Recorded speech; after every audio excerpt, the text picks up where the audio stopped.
To the report on the interactive meeting with the San community in Tsholotsho.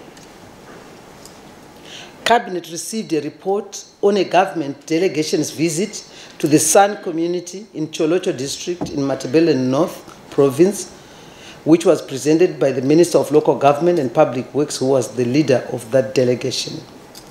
The delegation noted that the San people lack birth certificates and identity documents. They encounter high teenage pregnancies as well as very low school completion rates at primary and secondary school. And they also suffer food insecurity, mainly due to human-wildlife conflict and failure to practice modern agriculture. Cabinet wishes to inform the nation that the Second Republic has made undertakings to ensure that the right to equality and non-discrimination is realized. Section 56 of the Constitution clearly states that every person has a right not to be treated in an unfairly discriminatory manner on such grounds as their tribe, ethnic or social origin. Cabinet noted that the Language Center at Midland State University has already translated the Constitution, the NDS-1, as well as COVID-19 information manuals into the San Tshwao language, with a view to expediting measures to safeguard the San community and advance its development.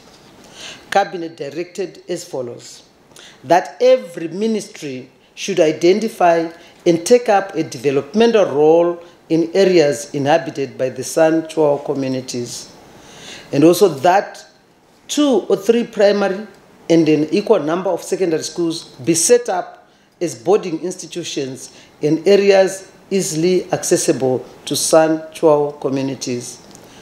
In order to enhance school completion rates, this is critical that there are boarding schools in those areas. And also that the Ministry of Home Affairs and Cultural Heritage, they should instruct the Registrar General's office to issue birth and identity documents to the inhabitants of San Tshwao and similar communities in Zimbabwe.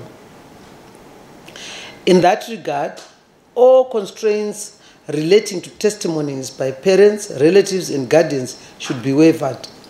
That the Ministry of Health and Childcare should establish clinics that will benefit the San Tshwao and other similarly disadvantaged communities.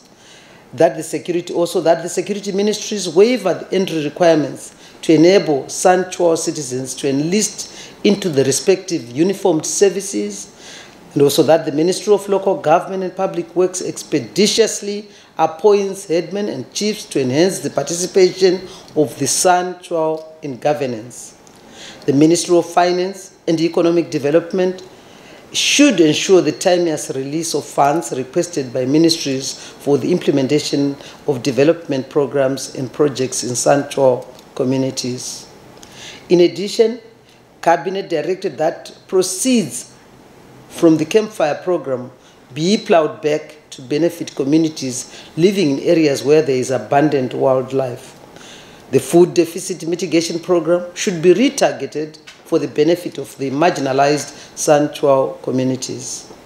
And also the operations of the John Landau Ngomo Trust in areas inhabited by the San Tshwao should be revived and expanded.